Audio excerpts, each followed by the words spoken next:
people that were not able to attend this morning, so I'm gonna be able to share this with them.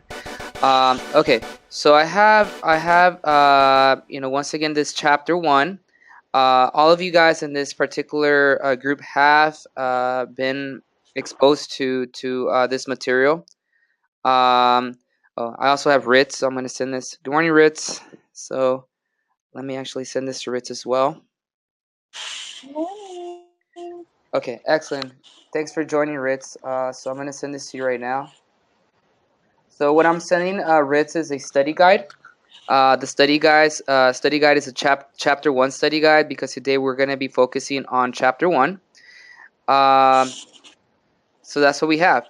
Okay. So did you all pretty much? Let me see here if we can have the chat going, so we don't interrupt the flow of the conversation. Can you guys respond to your chat? So when I ask questions, respond to the chat option. I know that Judy, you have a call. You're calling in. So, but for the rest of the team, respond to the chat so I can be able to get confirmation. So, for now, did you all get the form that I sent to you, the study guide? Okay. So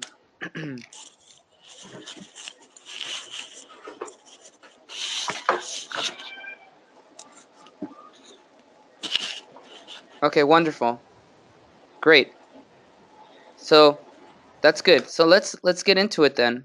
Let's start looking at chapter 1. Chapter 1 is one of my favorite chapters from the Cooper book. Chapter 1 provides us with a really good introduction to the science of behavior.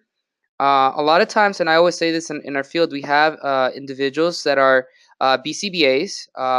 They're board certified behavior analysts, but they're not really true behavior analysts. What I mean by that is that people don't understand the philosophy. They don't understand the essence of what the science is. In this chapter, more or less provides you with a bit of background.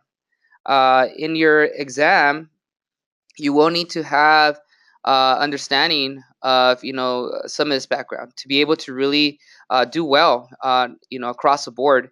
When we look at our programming, for instance, we always try to check off our dimensions of behavior, 7 dimensions of ABA, to really analyze whether we're close or not close to having a really strong program. So that's what this chapter does. It provides you with a really good background. Um, Aside from having the study guide open, I will suggest for you to open up your Coupa book to chapter 1, because I'm going to be cross-referencing what's there, and I'm going to be cross-referencing what you guys see in front of you, which is basically I'm going to now open up share my screen with you guys, and you're going to be able to see a PowerPoint. So let me actually do that right now.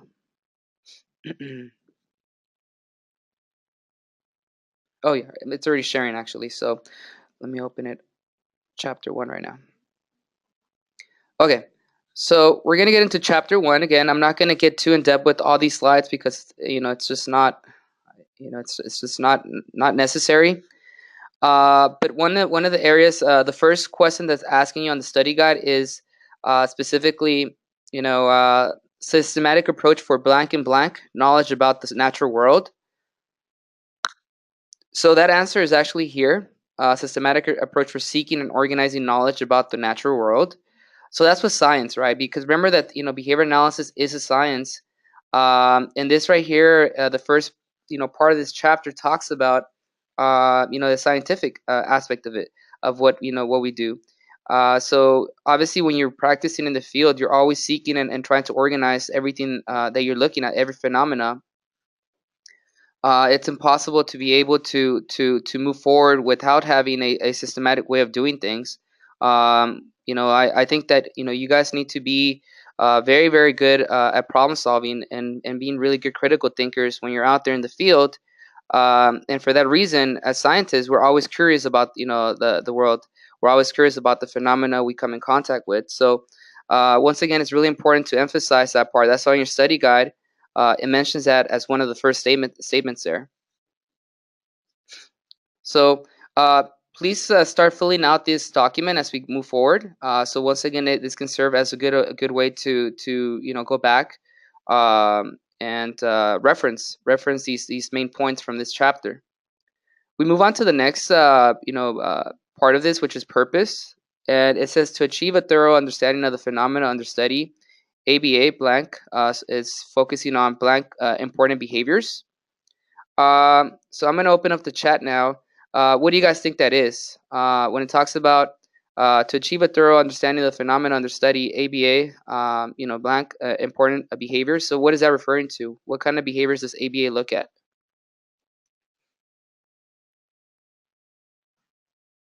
Okay. So I want everybody to participate. So like this is good reference. So go ahead and provide me an answer. So even if you're classmates.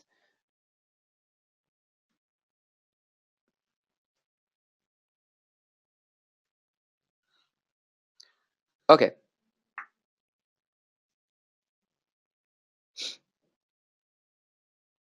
Okay, excellent. So I already see some good answers there. So, you guys are putting socially important behaviors, or, I think that's really where we talk about an ABA. Now, I'm very curious to know, and I think some of you guys have probably already, obviously having me as an instructor and having conversations with me. I'm curious to know, what are the three umbrellas of behavior analysis? What are the three umbrellas of behavior analysis?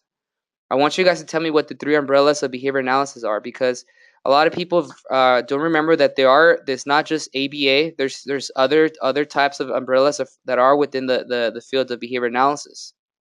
I want you guys to give me the three umbrellas of behavior analysis, and I'm okay with acronyms. I don't need the full on. Okay, so I'm getting responses there. Good. And when I teach in person, what I usually do is I have response cards. So research shows that having active responding is one of the best ways to get some feedback from students. So more or less, this serves as a when I say respond on the chat, this serves for you to get some type of fluency, and also serves me to get some type of feedback to see whether you guys get it or not. Okay. So I'll give you guys a few more seconds.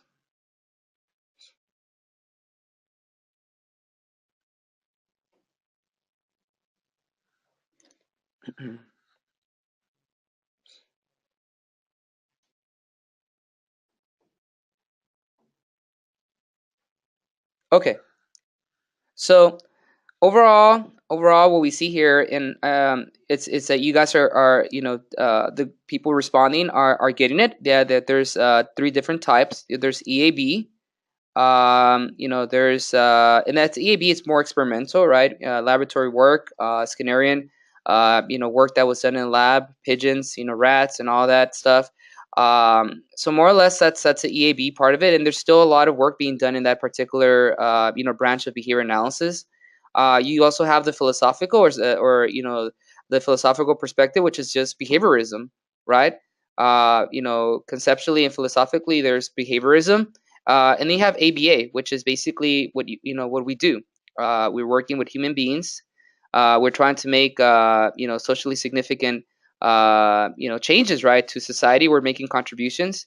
So it's very important to remember that these three branches are part of behavior analysis. That it's not just ABA. A lot of people talk about ABA as being the only thing that this is all about. The science of behavior is more than that. And when you once again review and you study for your exam, always remember that. Um, I'm not sure once again if you guys have had opportunities to read the Skinner text. The Skinner's text is phenomenal. Like there's so many books that he wrote about the science of behavior, and it's something that until you're able to come in contact with this literature, can you be able to really appreciate that. But for this essence of this particular, for your studying purposes, you need to remember that for sure it's three branches that we're looking at. Okay. All right. Excellent. So moving on to the going back to the study guide.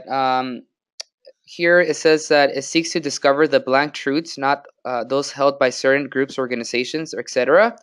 So it seeks to discover the blank truths. So I'm wondering if you guys can give me a response for that. What you guys think that is when it says seeks to discover the blank truths?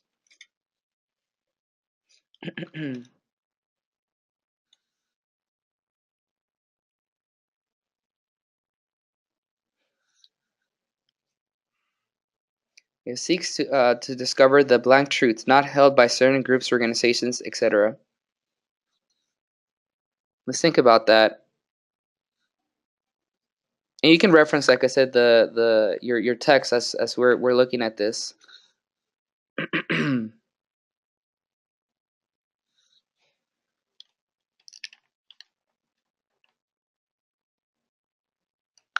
Okay, so I already see the answers there. Nature, right? Nature's truth, and that's actually on page three, page three of your Cooper textbook. Um, the fact that so far we live in a society, right, where we have the pressure of pleasing or being on the positive end of of every of people, right. They say, one of my professors used to say that the main reinforcers for human beings are two: attention and money. So a lot of times that the attention and money drives people, right. It changes people's perspective. But when you look at science, the main thing to remember is that you need to be true to the nature, right, of science. What that means is you need to be objective, right? There's no possible way that you're going to be able to make a contribution, right, to the field if you're always thinking at a personal end. As much as possible, you need to, for sure, be as much as possible standing away from the aspect of being too tied up, right, with your own personal way of wanting things to happen. You want to make sure the data is the thing that drives your decisions. And in science, it's the same thing. You're basically focusing on the phenomena that you're studying, and not really taking into to. You don't want to get influenced or changed by the institute or by groups that you're working, but rather you're doing it because it's really the right way to do it. Okay, so that's really important. Now, the next point here that is made is there's three types of investigation that provide levels of understanding: description, prediction, control. All these three should be very, very familiar to you guys, and you should definitely memorize these ones. The three different types of investigations that basically are three levels of understanding science. When you look at description, prediction, control, that's really the starting point for all this stuff. Um, I'm curious to know from you guys, end, where does from these three, where do functional relations fall? Is it for description, prediction, control? Like, where do we focus on functional relations?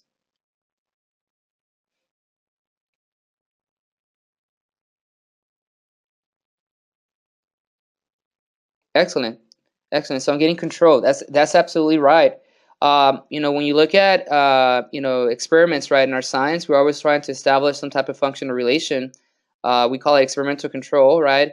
In our field, sometimes we talk about stimulus control, and it's I always say it's an on and off switch effect. Basically, that when you have so much control that you're able to turn it on and turn it off whenever you like as a scientist. And essentially, that's what one of the main on levels of understanding is. Uh, once when I see graphs in our field, sometimes I see a lot of graphs that have so much variability. Variability is okay. Variability is normal. Variability is something that we come in contact with on a daily basis. But eventually, once you're able to establish some type of control, especially when you work with individuals on a daily basis, you should be able to control for that variability. And if you have variability nonstop, that shows that you have not established that control, that third element or aspect of science. So technically speaking, if you're moving on and you're graphing your data and you keep on graphing only variability, you're not really being a scientist there. You're not yet engaging in this very important aspect of analyzing your data, which we'll talk about the seven dimensions. But this one is really important. So make sure to remember. Excuse me. Make sure to remember these three, and make sure to make notes of what these three means. These three levels of understanding mean. Excuse me, guys. I'm a little bit under the weather. Okay, and actually, in the next section, it does provide you a bit more in depth about these three. So, description: collection of facts about blank events. that can be blank, classified, and examined for possible relations with other known facts. Can you guys fill that in? So a collection of facts about blank events that can be blank, classified, and examined for possible relations with other known facts. What do you guys think that is? We're looking at this right here.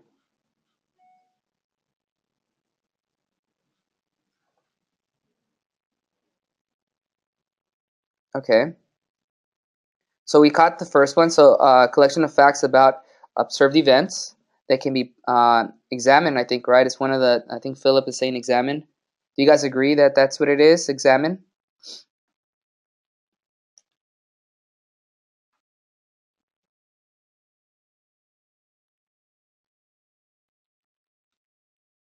I mean, quantify, sorry, quantified. Collection of facts. And that's actually on page 3 again. It's on the first paragraph under description. It states descriptive knowledge consists of a collection of facts about the observed events that can be quantified, classified, and examined for possible relations with other known facts, a necessary and important activity for any scientific discipline. Okay, so that's really important. So definitely, make note of that. Often suggest blank or questions for additional research. So what is that right there? Often suggest blank or questions for additional research.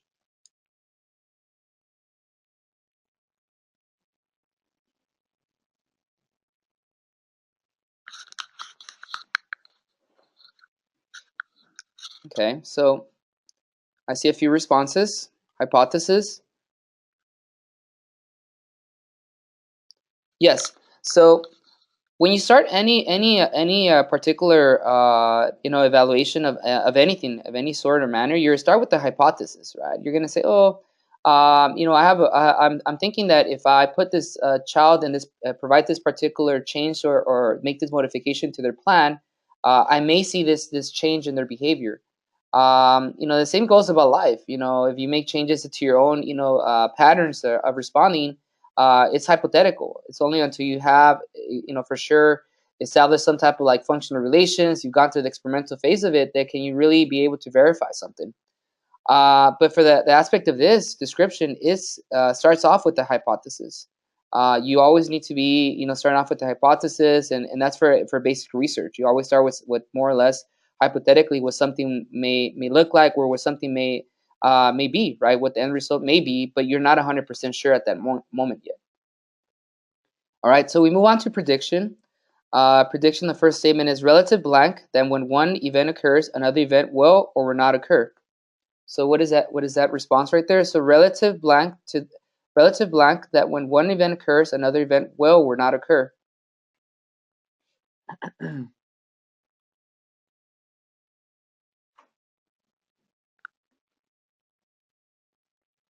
So I'll give you guys a few seconds to respond.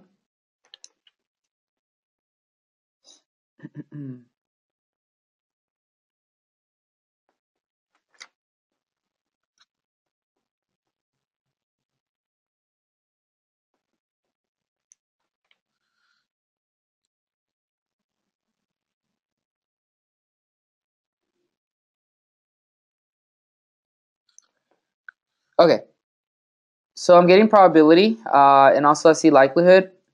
So relative probability that when one event occurs, another event will or not occur.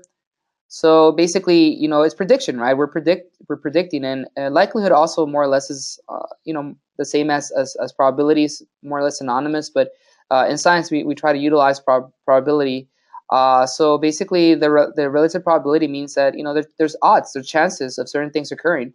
Nothing is ever 100% a given. More or less, we have we can predict, right? We can say, oh, look, there's a pretty good probability that when I present a certain SD, I'm going to get a certain response.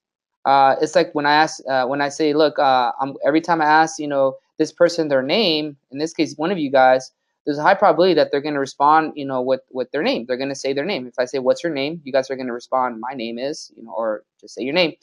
But there's certain other stuff that we don't have control over, such as like the volume of the audience in which we're in. Maybe like ask your name, but it's too loud in the room, or maybe you're looking somewhere else, you're using your cell phone. So there's different types of things that may hinder. It may be more or less, variables. They may reduce the likelihood of this being 100%. So that's why we say that it's probable. It's not 100%. It's only probable. So it's probability. Based on repeated observation, revealing blank between various events. So what's the next one? So based on repeated observation, revealing blank between various events. what? How can we fill that one out? So based on repeated observation, revealing blank between various events.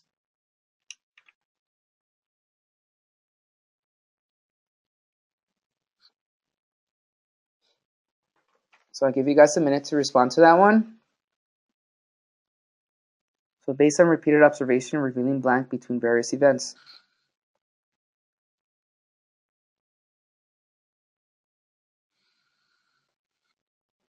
Okay, so Philip responded with possibly correlation. Are there any other responses? So I said functional relations.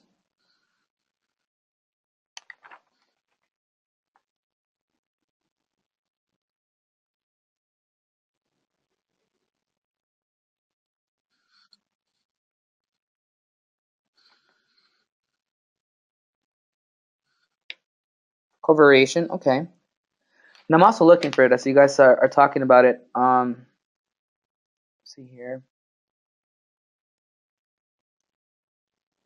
So I believe that it's there's a statement on the first line of one under prediction. It says a second level scientific understanding occurs when repeated observations reveal that two events consistently covary with each other. They covary with each other. And I'm not sure if there's another part within that section where it gets more. So when systematic covariation between two events is found, this relationship termed a correlation can be used to predict the relative probability that one event will occur based on the presence of the other event. Okay, so they're more or less talking about the correlation, covariation. So all of these are pretty much okay. They're you can be able to utilize these different words to fill that particular statement. So that's what it is. So based on repeated observations revealing correlation between various events. So obviously the more you observe, the more comfortable you can say that there's certain probabilities for certain things to occur. So the more I'm able to observe you guys responding to your name under different conditions, I say, oh, there's a high probability that this individual really knows their name. That's really what it is versus having one data point. That's why when we talk about baselines, when we talk about introducing baseline phase, you want to make sure you have a very stable baseline, right? A lot of people are going to say, oh, it's 3 data points and that's the baseline, or it's 1 data point and that's the baseline, but that's not true. That's not true because you need to make sure that you have been able to have some sort of consistent stability at a certain level, right? Before you start making any movements, any decisions. So it's very important to do that. So Rick is saying, can you give an example of a correlation? So like I was saying earlier, for sure I can be able to say that certain, like you guys are always implementing different things. Sometimes you may have programs that are working on tasks. Let's say you guys are teaching a self-help skill, and every time that individual responds correctly, you guys present, let's say, M&Ms, right? So more or less, that you're saying that the increase, right, the increase in probability for their particular response is due to the M&Ms, right? You're more or less are tying that up. There's an association between one thing and the other at a bigger scope, right? Correlations of for you guys is that, for instance, if the more you study, I can say the more you study, the more you prepare for your exam, the higher probability you have of passing the BCBA exam, right? So there's some type of correlation between that, because obviously you build more fluency. So you can move on and on. And honestly, it's really based on your overall response, right? Your overall response levels. So I hope that makes sense right there. The fact that we do have more or less as a field, we do want to ensure that we have some level of predictability, because we can be able to prepare, right? Prepare for possibilities of different types of responses. Um, I think a really good one, actually, now that I think about it, a good one is when you have problem behaviors. Problem behaviors, is like a really good example is when you have, let's say that the child engages in really severe problem behaviors when the mom's around or when the dad's around. So it's more or less a correlation there that every time that the mom or dad's around, that they provide some type of attention or they provide access to certain items. So you can more or less have a correlation between their presence and certain responses occurring there. Okay. So the next one is demonstrates blank between events. So what's the next? What's the next fill in? So demonstrates blank between events, which I think probably will be very similar response. I think. So what is that next relationship between events? It's one of the responses there.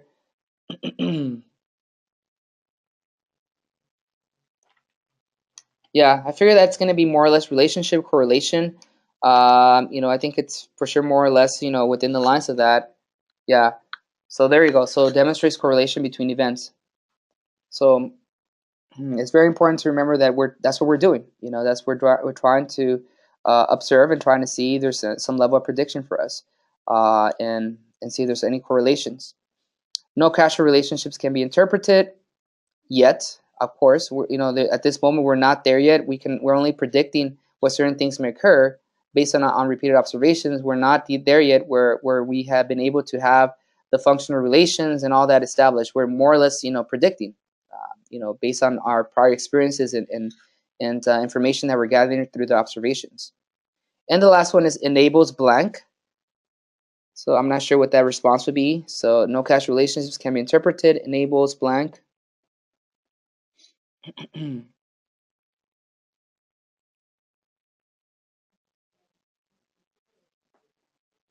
So what would that be? It enables. I'm also looking for it as you guys are also doing that.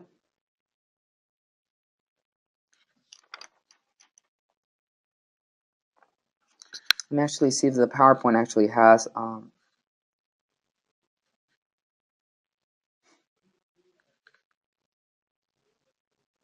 enables. There it is. Enables preparation. So this right here has all the different answers for that. So enables preparation. So more or less, as I said, you're prepping yourself. You're getting yourself geared up for that next phase, which is really the essence of what we do, which is the control phase, right? So moving on to the next phase is is this one. So the highest level scientific understanding. This is the essence of what we do. So blank relations can be derived. So what do you guys think that is? Blank relations can be derived.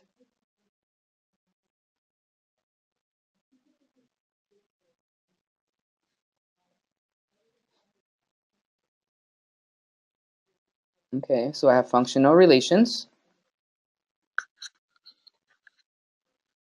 Yeah, I think it's going to be the functional relations can be derived. Specific change in one event, blank variable. So what that is I'm just going to read the whole paragraph there. So specific change in one event, the blank variable can reliably be produced by specific manipulations of another event, the blank variable. So here they're talking about, there's two variables. There's one that we control and one that more or less we're looking at, the interest the one that we're interested in. Yeah. So I mentioned dependent, independent. So yeah. So we have one that's a dependent variable, specific in one event. So dependent variable can reliably be produced by specific manipulations of another event, which is the independent variable. When you guys are working in the field and you're introducing an intervention, what kind of variable is that? What kind of variable do you guys have? Is it a dependent or independent variable, the intervention that you're introducing or the treatment? What is it?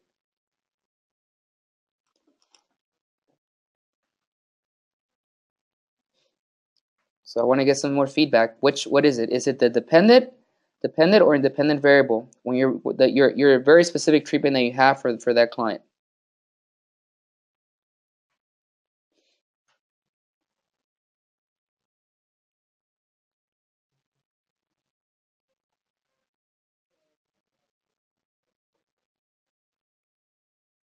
Okay, so I'm getting a little bit of both. So I'm getting independent, dependent. And I'm going to present the question to you guys here typed so you guys can understand what the question is. So what is the name of the variable that refers to a treatment or intervention, right? So that right there's a question. So once again, that's what we have, where we're introducing. That's what we're manipulating. And for those that put independent, and that is independent. It is the independent variable that we're looking at. When you're looking at, more or less. Oh, sorry for my typo there. Independent.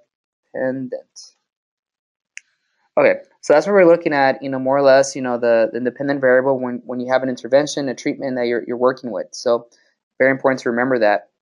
And then it moves on to the next part, which says, and the change in the dependent variable was unlikely to be the result of the extraneous factors, also known as blank variables. So extraneous factors are also known as, what is another way to call these things? Extraneous, or things we don't have control over.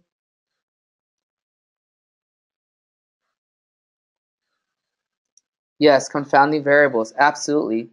Confounding variables are definitely a limitation, right? There are limitations in our interventions. There are limitations in our science, and those are things that are very hard to sometimes control. All right, so far, once again, we've been getting a little bit more in depth about what are things that we can do, right, to be able to understand, right, the science a bit more. The last one right here, or the last statement, is events can only really be blank. Events can only really be blank. Say, sir.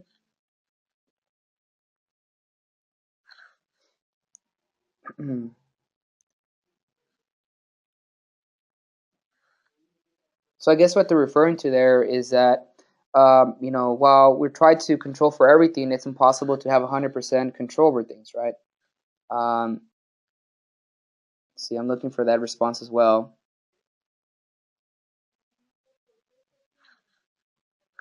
And if you guys find it, go ahead and type it in. So,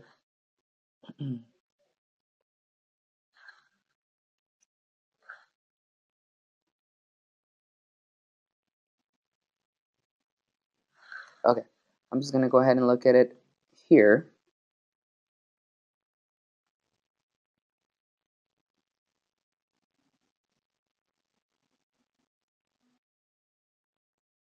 Here it is. Events can only be correlated, like how they spell that, correlated. So that's the answer for that one right there. Okay. And really, what it is, once again, correlations is it goes back to probabilities. Probabilities about life in general, right? It's impossible to have control over every single aspect of what happens. We try, no matter how much we try. It's impossible. You guys know how life is. We all experience life, and while we try to anticipate, and we try to structure our schedules, our environments as best as possible, sometimes things happen. So more or less, all we can really say is that it's probability. It's all about the correlations that are aligned with that. So that more or less covers the three, the three levels of basic levels of understanding science. Well, I say basic, but they're really critical here. I want to make sure you guys review this carefully and continue building fluency with these three levels. Okay, moving on to the next thing here. I want to ask you guys, what are the attitudes of science? What are the attitudes of science, if you guys remember those?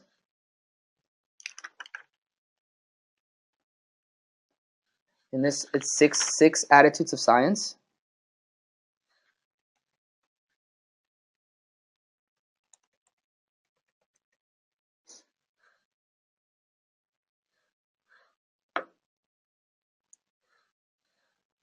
Okay, so I see Oscar's using some acronyms there. Nice, Oscar. That's a new one there. DERP.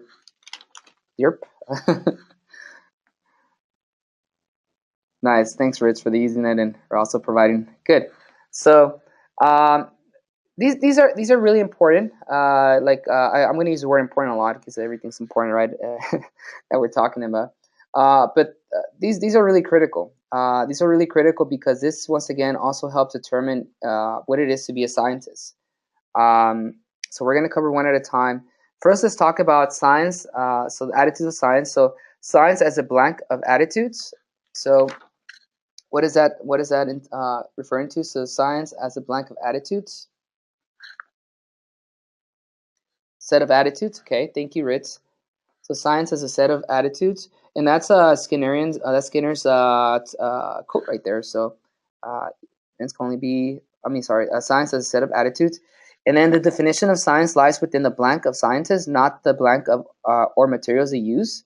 So definition of science lies within the blank of scientists, not the blank or materials they use.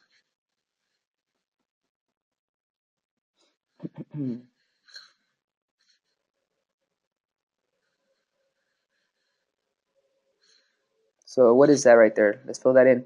Definition of science lies within the behaviors of scientists, not the blank or materials they use. So some of you guys already filled out the first part.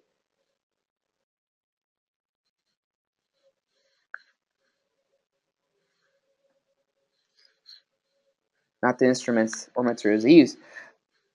Okay, so I think that overall, it's pretty evident that right here what the statement is, right? They're saying that, while, we may have the most fanciest and the most important, instruments in the world, if the scientist is really not,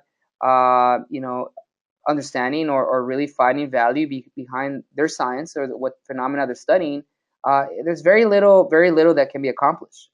That's like, for instance, trying to study any kind of phenomena without any kind of clear understanding of what it is that you're trying to accomplish, or even when I say a passion for it.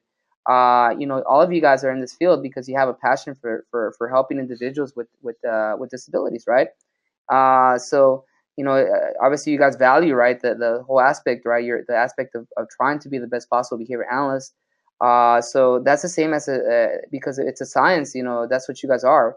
The fact that it doesn't matter. If you guys have the best possible tools, we can equip you guys with the best possible materials ever. But if you guys don't have the behavior, right, the repertoire to really even be a scientist, to practice science the right way, it really has no value behind it. So that's what it is, more or less.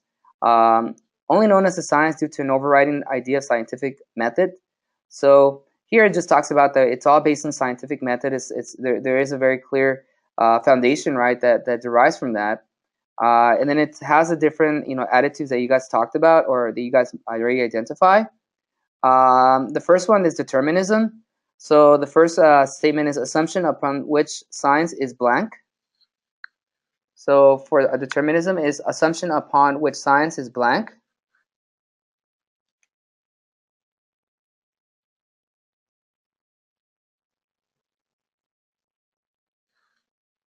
So what is that? What do you guys think that is? Assumption upon which science is predicated. Okay.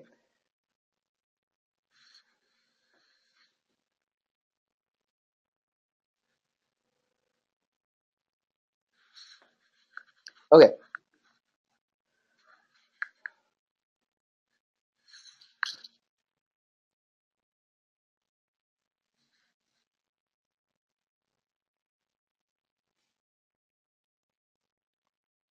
Assumption upon which science is predicted. Okay. So that right there is predicted. Presumption that the universe is a blank and blank place in which all phenomena occur as a result of other events. And I think that Ritz already answered that one. Lawful and orderly place. So, for sure, we do believe that as scientists, things don't just happen out of the blues, right? That's a no-no. If you ever hear one of your colleagues do that, then for sure, let them know. No, that's not true. There's always some type of order and there's some type of law by which things happen. Although remember that most of the world most people that you interact with really are into the whole fuzzy stuff, all that stuff that is going against this particular view or perspective. You have individuals that are really caught up with their ghost stories and all that, about aliens and all these things, right? All these things that you hear about. But as scientists, for sure, we are able to more or less stay right until we have some type of data or some type of information that's concrete. Can we be able to really confirm things? So here, like for instance, if someone says, "Look, the reason why I'm behaving this way is because the aliens abducted me. Aliens took me to space, and they changed the way I do things." That's a pretty far-reaching and pretty crazy statement there. But sometimes it happens. You have people that have that belief or say, "Look, the reason why my child engages in that behavior is because she is possessed. She's possessed by something." And as behavior analysts, we would say, no, there's some type of reason, right? There's some type of functionality there for that particular repertoire. So this is once again that part of it is covered here by the determinism part of it. It says events do not just occur at will. Events are related in blank ways. So what is that last statement talking about? So events are related in blank ways. Okay, so okay,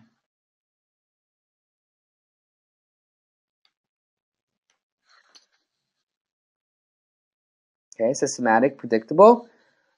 Okay, so more or less, I mean, you guys are hitting it there, which is basically the fact that there is something there. There's something that's that we can be able to account for, right?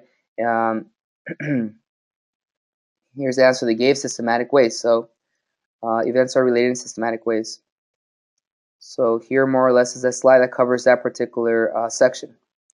All right, moving on to the next thing is empiricism, practice of blank and blank of phenomena of interest. So what do you guys think that is? So practice of blank and blank, a phenomenon of interest.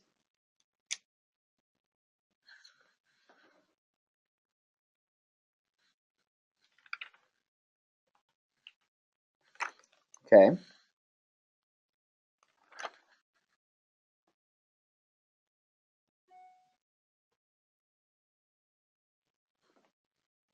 Yeah, objective observation. Absolutely. So objective observation, once again, is important. I mean, as we talked about, the fact that everything that we do needs to be objective as much as possible. We want to get it to that level. When you have, let's say, parents that are very they try to keep it within the lines of something that's very unclear, very subjective. For instance, you have a lot of fields right now within psychology that utilize a lot of subjectivity, like saying, "Oh yeah, this individual engages in this particular behavior because they experience this really horrible thing in their when they were 3 years old, right?" Or they have these processes, these things in their mind, in their heads, these boxes in their head, and that's what's there's a block there, and that's why they can't be able to do that. So those are these different explanations. And as scientists, right, as true scientists, we are always going to ask, okay, so you're saying these things are occurring now. Let's study. Let's look at this objectively. So more or less, that's what it is. And you guys, once again, as scientists, as people practicing this field, need to once again stay away from any personal views. Some of you guys may have certain repertoires and certain experiences, histories from previous experiences, but you want to make sure that you are always in alignment with the field, with the science, and practice in that way, so you can be able to make a true contribution. If you let your personal values, your raw perspectives of life at a personal level interfere with your work, that will hinder your overall judgment. It will hinder your overall clinical skills. So it's very important to remember that to be always be objective and to let the data decide as to what really needs to be done. Okay. Any questions so far, guys? I'm going kind of fast. Do you guys have any questions thus far?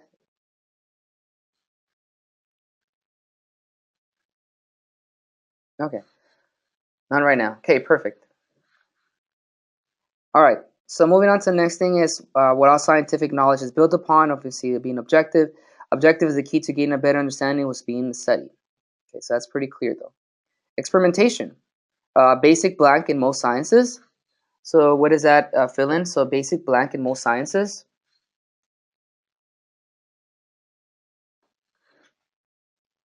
Yes. So strategy, absolutely. So basically, all like sciences that you can look at have some type of experimentation going on. I cannot think of any science, any true science that does not have some type of experimentation, right? And we're the same. As a field, we are always conducting, functional analysis. Even your preference assessments are experiments because you're always analyzing. You're looking to see which variables, right, are contributing to certain levels of responses. Good. So then it moves on to experiments, blank comparison of some measure of the phenomenon of interest, blank variable under two or more conditions in which only one factor at a time, blank variable differs from one condition to another. So there's three responses to that. So if you guys can fill that out, please.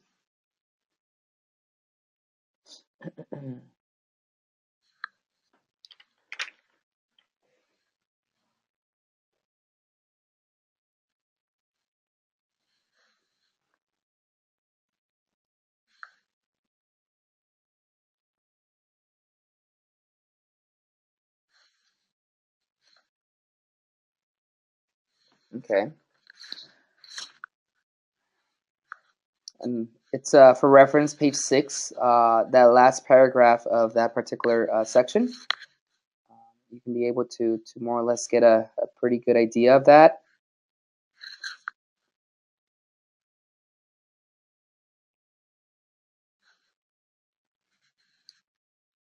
Okay, I'm just going to move forward. So yes, conducted comparison of some measure of the phenomenon of interest, dependent variable under two or more different conditions in which only one factor at a time.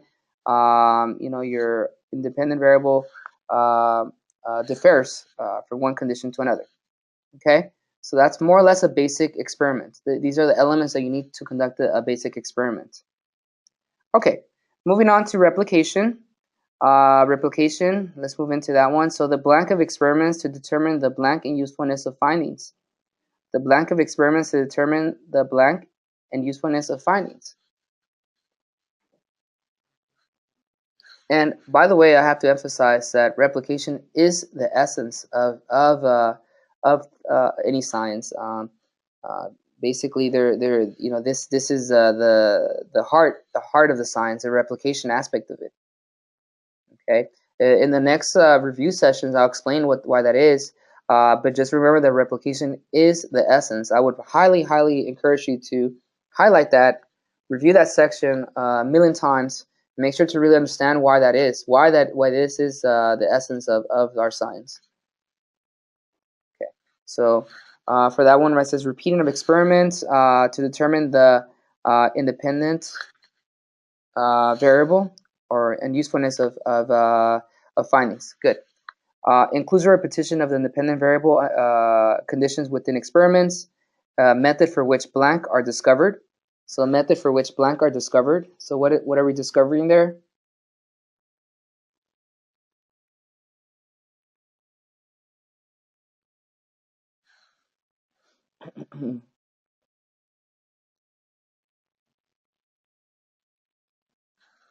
What are we discovering with this method?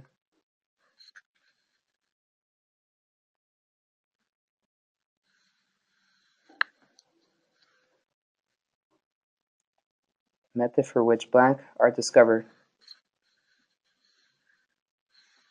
While you guys do that, I'm going to get some water.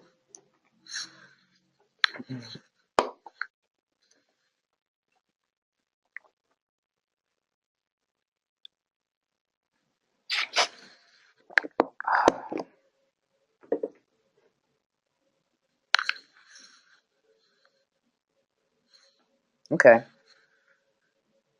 All right. So I'm seeing reliability, functional relations, and replication now. So 3 different responses there. All right, let's reference actually. Where is it? Experimentation. Actually, we're replication. Method by which mistakes are discovered. So it's actually mistakes. Now, so the answer is method for which mistakes are discovered. Okay. So obviously, like, it's definitely very important to emphasize the essence of why this is important. When you conduct a replication of some sort, let me actually look for an example of a reversal design, which is like the most basic way to demonstrate replication.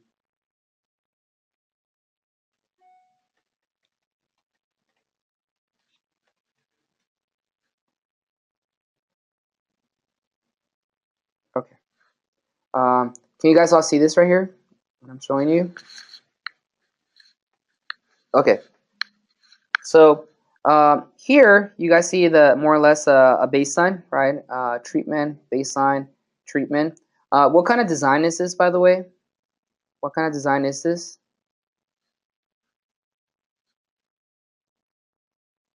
Okay, can you be more specific? So it's a reversal for sure, but what kind of design is this? Okay, everybody, what kind of design is this? I want to make sure that everybody's still with me. You can't see the screen? Okay, let me see here. See if I can make it bigger.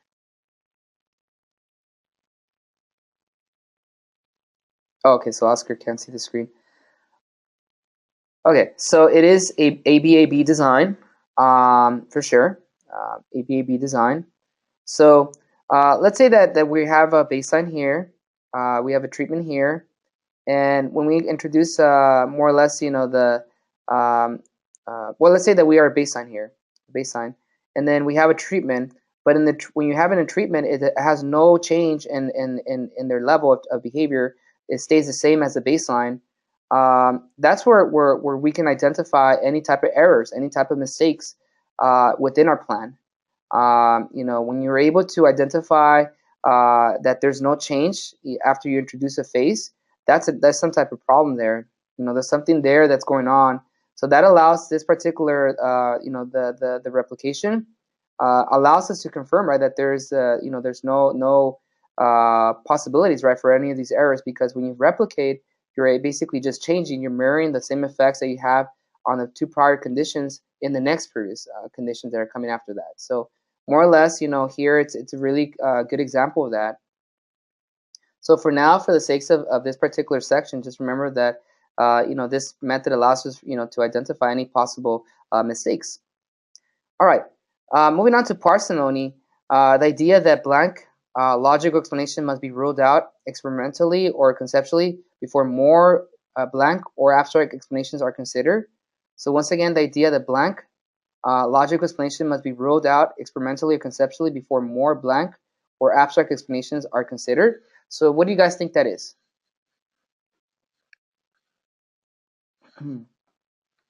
Okay, simple. Okay. The idea that simple logical explanation must be ruled out experimentally or conceptually before more complex or abstract explanations are considered. Very good. Helps scientists fit findings within the field's existing knowledge base. So yes, we are absolutely a simple field in the sense of, we do not like to go outside the realm of what we know. For instance, you may have you see a child, you're going out with your friend, you're at the Walmart, you see a child tantruming, and your friend tells you, look, that child right there it looks like they're crying because they're sad, or they're crying because they have, it looks like they may have some type of disability. I think that's why they're crying, or they're crying because it's reinforcing for them to cry. So all three different explanations of what I gave you right now are wrong, even the reinforcing one, and I'll explain why. So when you say that someone is behaving in certain ways, and and they're behaving that way because it's reinforcing for them, that right there is circular explanation or reasoning for that. So in this particular situation, the most parsimonious and the cleanest way to have looked at this particular behavior or analysis is that, let's say the child was crying and you saw that they were crying because they did not the mom was not getting them candy, and then the mom, got them the candy after the episode. So you're gonna say, well, they're crying because every time that they cry, they get candy. Versus saying, oh, it's because it's reinforcing for them. Reinforcing is just basically you're gonna keep going in circles trying to utilize that kind of explanation. So while the explanation of the candy is probably the most basic and the most straightforward explanation, that is probably the best one. And the same goes when you have individuals that are trying to utilize mentalistic or phenomena that's not even within the realms of what's in front of us to explain behavior. So more or less, I just want to give you guys an example there of parsimony, the fact that we do need to be simple and as much as possible parsimonious when we try to look at behavior and we try to explain behavior. All right, moving on to the philosophical doubt. So the blank question of the truthfulness and validity of all scientific theory and knowledge. The blank questioning of truthfulness and validity of all scientific theory and knowledge.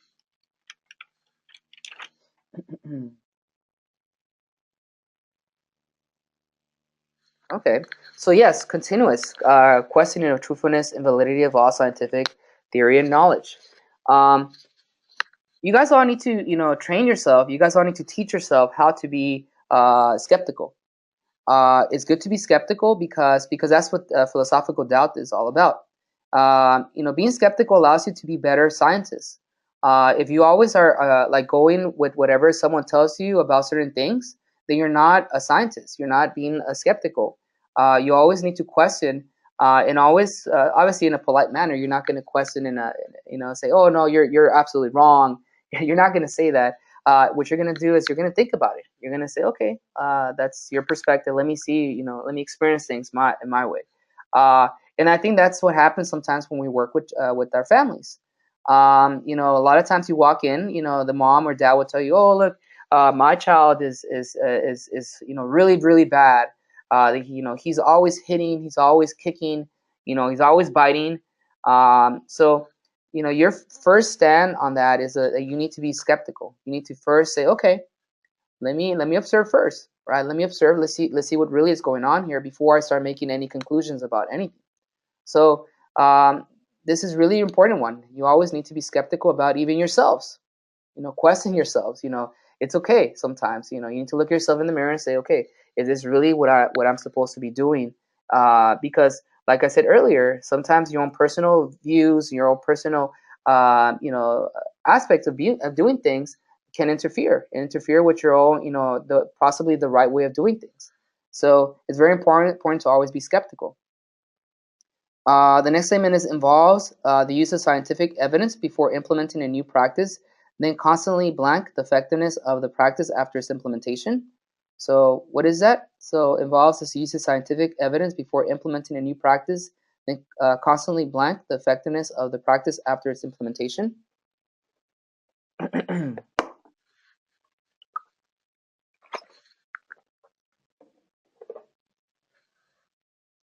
Excellent. So yes, evaluating. We're always evaluating the effectiveness, right, of whatever we do. Perfect. All right.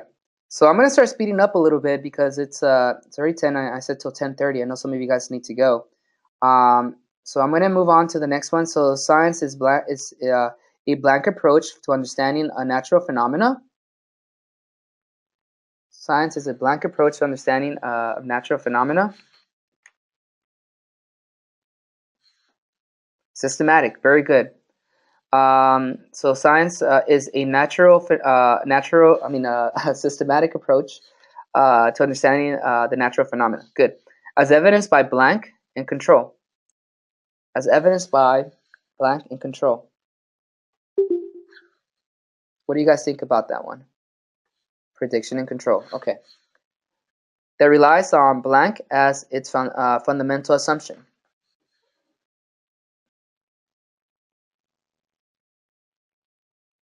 That relies on blank, okay, determinism as its fundamental assumption. Good. Blank as its prime directive. So it says blank as its prime directive.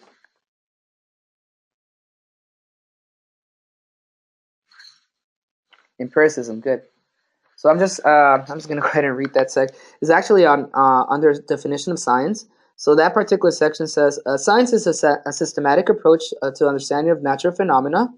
as evidenced by description, prediction, and control, that relies on determinism as its fundamental assumption, empiricism as its prime directive, experimentation as its basic strategy, replication as its necessary requirement for believability, it's a hard word for me to say, parsimony as its conservative value, and philosophical doubt as its guiding conscience. Okay? That is right there. Okay, so here it talks about the three branches of behavior analysis. I'm not going to get too much into it. You guys can be able to look at this later. The biggest thing to remember here is the fact that you have behaviorism, ABA, and EAB, and it talks a little bit about respondent behavior, operant behavior. So you guys can get into that later. Okay, so radical behaviorism, the biggest thing I would like to emphasize for radical behaviorism is the fact that radical behaviorism focuses on what? What is radical behaviorism? What kind of behavior does radical behaviorism look at? So what does radical behaviorism focus on?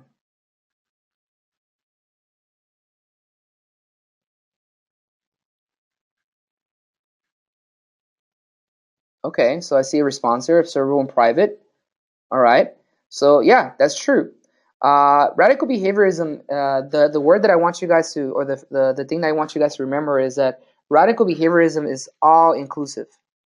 Okay, so remember this one, make note of this. All inclusive behavior. So it's all inclusive, everything. Like was mentioned, it can be covert and overt behavior. So it's all inclusive. All right, so that's the most important thing to remember here. Mentalism, I'm not going to get too much into it. You guys understand that, overall, we live in a society, in a world where mentalistic ways of describing and viewing the world is probably the most dominant way of doing it. And sometimes you guys are going to be swayed or taken away from your behavioral perspective because social, you're going to have like that push, your husband, your boyfriend or your girlfriend, your mom, your dad, everybody practices more mentalistic approach, and while we obviously are different, we look at more objective ways of viewing things. So more or less, you guys should be able to respond to these, but remember that that's really what it is. I'm not going to get too much into structuralism. Really quick, reference for this. It's more of a cognitive, psychology about that everything's about boxes and that everything's extremely structured to that point. But obviously, we don't believe in that. We believe that everything is contextual. Methodological behaviorism. Not going to get too much into that. What I really want to get into is where is it? 7 dimensions. Okay, 7 dimensions of ABA. All of you guys in this particular group, please tell me what the 7 dimensions of ABA are. What are the 7 dimensions of ABA? I like the acronyms, by the way. Bat cage and get a cab. That's awesome. Okay. Okay, awesome. So you guys responded to that. So I really need to emphasize that if there's something that you really, really, really need to know, it's the 7 dimensions of ABA. I mean, that's absolutely necessary. You need to be extremely fluent with these things because that's really going to be the essence of what you guys are going to be practicing moving forward as behavior analysts in training. Bear Wolf and Risley's study is for sure a very good reference for that. So I appreciate Ritz, you providing us with the words there. So let's look at the first one. What is applied? Applied. What does applied mean? What does applied mean? What's applied dimension talking about? Yeah. Okay. Socially significant. Very good.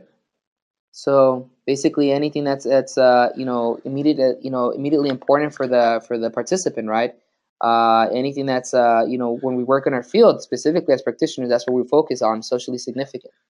Now let's look at the next one. Let's look at behavioral. What is behavioral focusing on?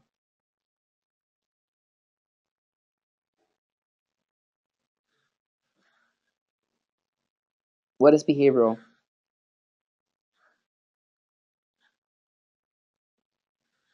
Okay, very good, Ritz. Very good, Oscar. Okay. So yeah, it's absolutely measurable and observable. When you look at behavior, you want to make sure that the behavior you're looking at is measurable and observable. It has to check off on these things. So very straightforward. And when you're studying for these dimensions of ABA, you want to make sure you make it simple for yourself.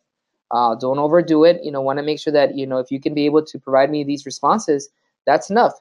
You want to be able to obviously have an understanding of it, but it's very important to for sure have a more or less a clear idea, right? In your own words, how to describe these things. Okay. Analytic, which I think is the most important one, if you ask me. I think all of them are important, but this one right here is crucial. I just feel like our field sometimes is not doing enough about, for this particular dimension. Okay.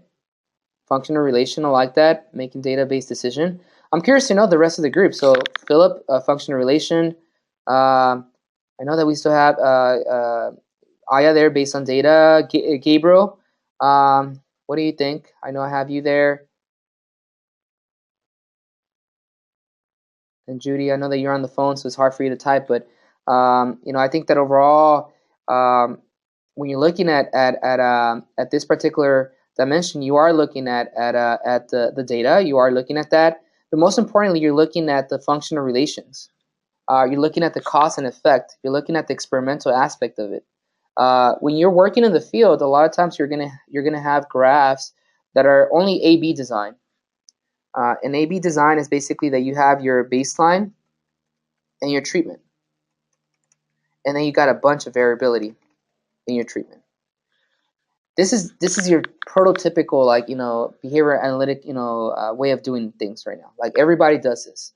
Where I want you guys to be different is I want you guys to actually be looking at the experiments, right? Testing out, be curious, test it out. Say, look, I'm gonna do B A B design. I'm gonna do a quick reversal. I'm gonna test out how these different variables change, right, when I make these modifications to them, when I make these adjustments to it. So being able to reach to that level of a practitioner, that's like the essence there. If you're able to reach that level, you have something. You've been able to accomplish, I think, the most important thing.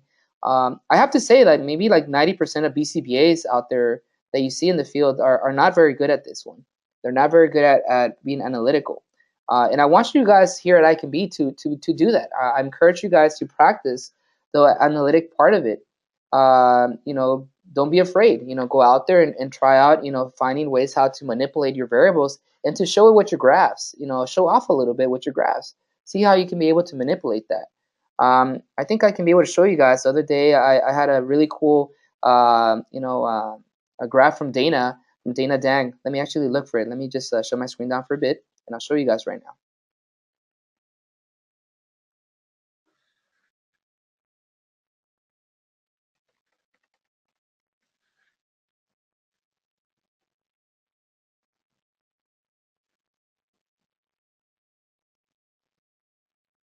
Okay.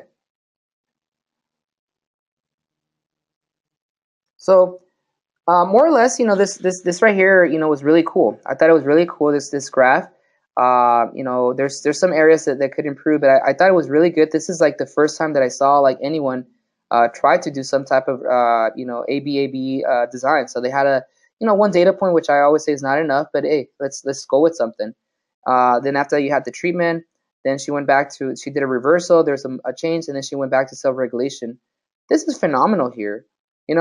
That right there, if you guys can be able to do that, kind of, this kind of design, this is very encouraging. I mean, that's really not just for the purpose of working at I Can Be, but in itself for you guys as practitioners, this is the essence of our field. Being able to do this kind of analysis. She literally said, "Oh, okay, I'm gonna have a baseline. I'm gonna do a treatment, which I saw some good results. I'm gonna go back to baseline, and boom, you go back to the treatment, and you saw a really good reduction. So this right here is something that allows you guys to have a basis for being able to see whether you have clear functional relations. Okay, and reversal is just one way, by the way, to get in a functional relation. We're going to talk about single subject designs in the next few weeks, so you guys can have reminder, right? Refresher on that. Okay. Now we talk about technological. What is technological?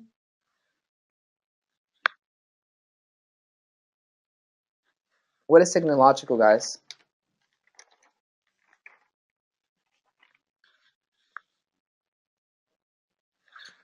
Okay, clear description.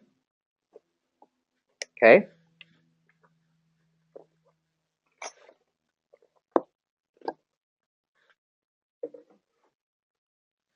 Okay, what else? I want to see if there's more responses. I curious to know, what else you guys can say about this one.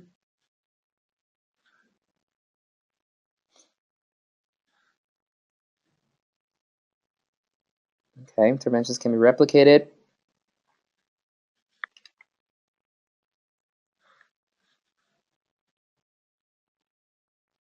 Okay. Gabriel?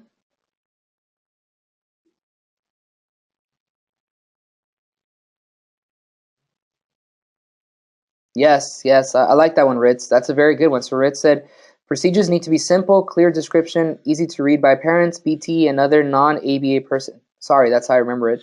No need to apologize. I like it. Because that's what it is. The fact that your procedures need to be very, very, very clean, very clear to whoever that it does not practice in our field. Even the BTs that you work with, a lot of BTs, you can throw all this verbiage to them. Oh yeah, DRA, DRO. But you may be able to you may get a lot of confusion with them about that. Oh, no worries, Gabriel. I don't want you to get in an accident. There's Gabriel say he's driving to meet with TD. No worries about that. So more or less, what happens here with this is that you have the procedures, right? They need to be very clear. When you have a behavior plan, for instance, it needs to be very clear what you want your staff to implement. Literally they can read the procedures and then they can start implementing it. It's as easy as that. Think about it like the way I always say this in class, but think about it the way you see a manual, right? Your car has a manual, so when you have a problem with your car, you open the manual and you read the instructions, and more than likely you're going to be able to fix the problem. The other day, that's the issue I had with my car. I didn't know what was going on with the radio, and I had to go in there and read it, and it was really helpful. When you get something brand new, for instance, also happened to me the other day. My baby, we a little girl, we got her a new toy. We had to put it together. Well, it had like really good instructions. It was very technological in the aspect that it provided me with step by step instructions, and I was able to successfully build my little girl's toy. And that's how behavior plans should be. That it should be easy. Anybody can access them. Let's say that that you have these engineers that design these cool toys or these cars, and they would bring out their own verbiage. They would say, well, you need to utilize this torque, or you need to put in I'm not sure what kind of language to speak, by the way, but let's say that they bring out this really fancy and crazy lingo when they're describing the procedures of how to do things. You're probably gonna end up failing. I probably would read and say, well, this I'm not going very far with this. So that's how parents feel sometimes when you don't provide a description, and when you try to provide too much of our lingo. Even BTs are the same way. So it's very important to be technological. And I have a question to you guys. How do you know if something is technological? Like, how do you know if something is technologically sound?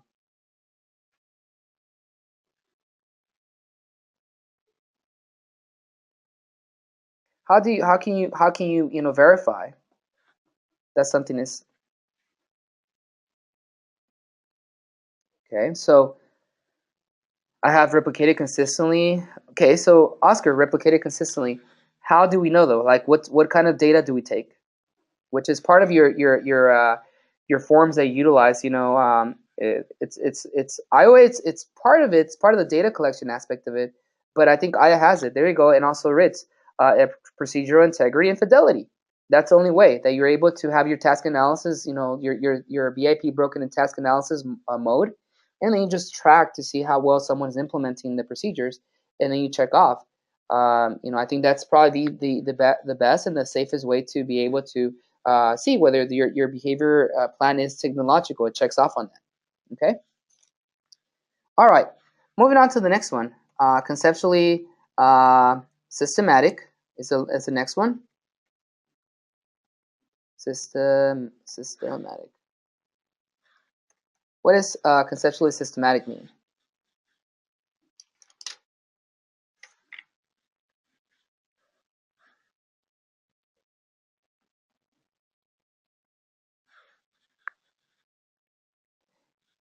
Yes. So everything needs to be derived from principles, right, of behavior analysis. And I said that analytic is my number one top dimension. That's like the one that you really like need to know 100%. Conceptually systematic is number two, and it's a close 1 and 2 there. Um, as scientists, right? You guys need to make sure that you're abiding and you're always staying to sticking around or utilizing scientific ways of doing things. And specifically in ABA, we're using empirically validated techniques, right, and methods.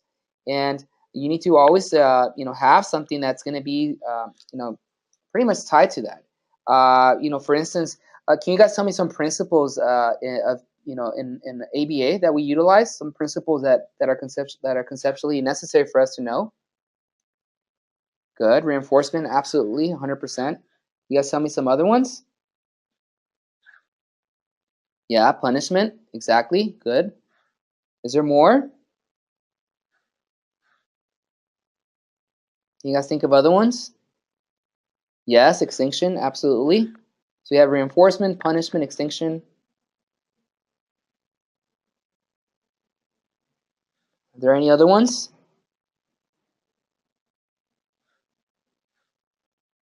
Okay, so I'll give you guys some extra ones. So you have discrimination. Discrimination is really important. You guys know that discrimination is something that we utilize, right? DTT in general, right? We discriminate. We're always like, for instance, when I need to use a restroom, I need to discriminate where that restroom is located, right? I look for the sign or for the name, right? So there's some type of discrimination that I am engaging in, right? Like when I'm trying to utilize the restroom. When I need some water, I look around my desk right now and I'm searching, I'm scanning, and I'm looking to see if I can identify that water. So that's discrimination, right? Between all these items that I have in front of me. That's another principle. You also have generalization, right? Which is also a dimension that we're going to talk about in a little bit. So definitely these are some of the principles that we utilize, right, in our field.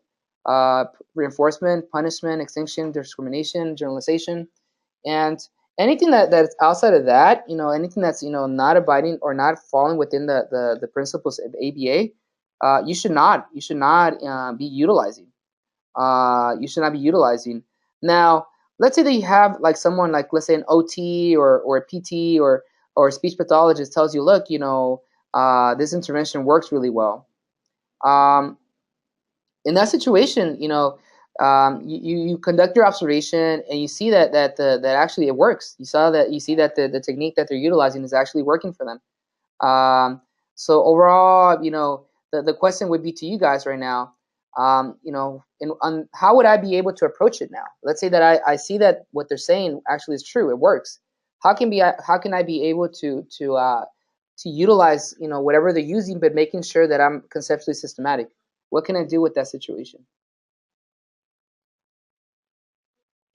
Okay, so I see Oscar saying conduct research. Take data, good.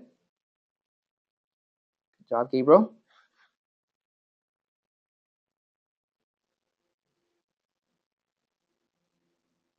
And present data, good.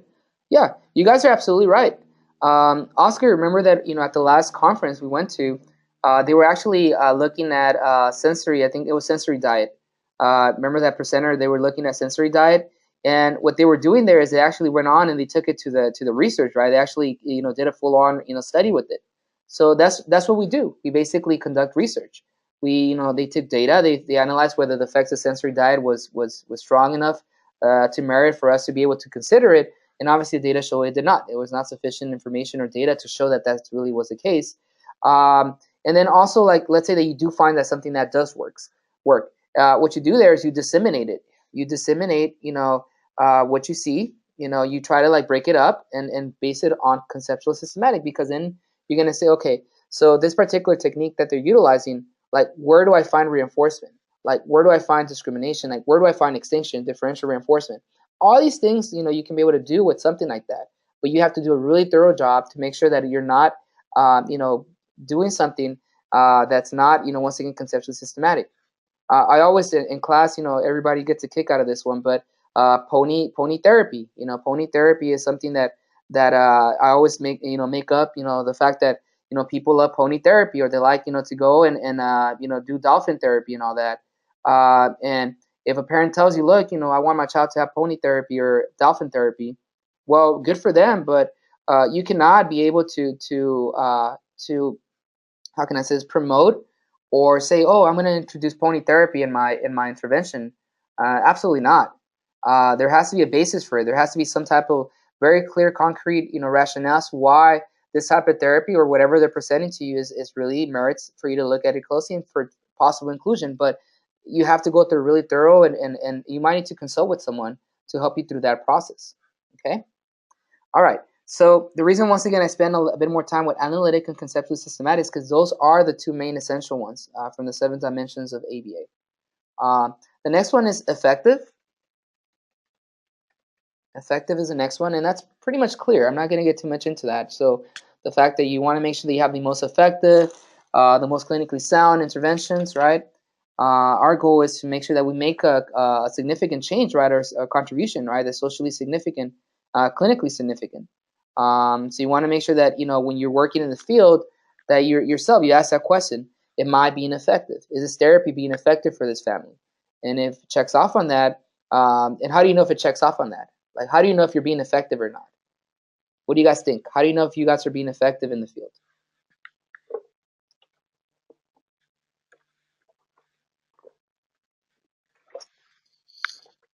How do you guys know if what you're doing is working or not, or it's being effective?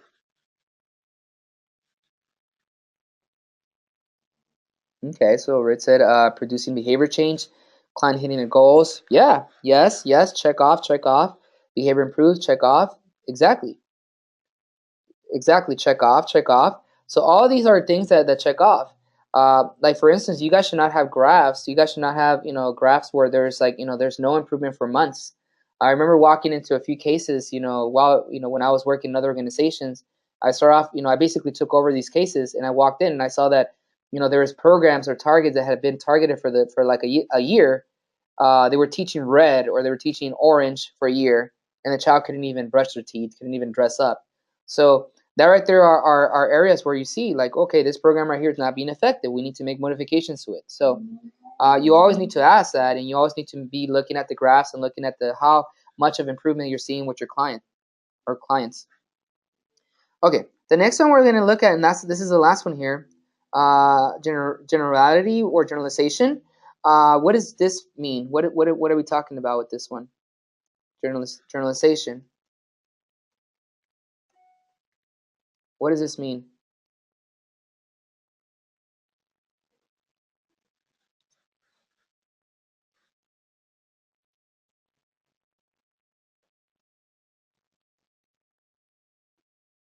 Yeah, you guys are getting it right. So it's basically different people and settings, and basically, I'm just going to type it up some information for you guys. So different people and stimuli.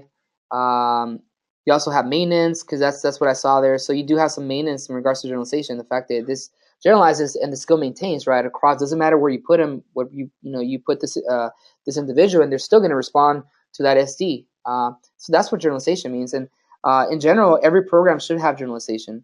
You guys should always be targeting, like, it can be as simple as when you're teaching, let's say a tacting program, right? You start off with a 3D, or a photo, right? A photo of an item. Eventually, you want to add other photos of that item, and then eventually you want to introduce the real life item to them in different forms of the real life items, and then you want to move it on to a different setting to see whether they actually move on from, let's say that you're teaching apple.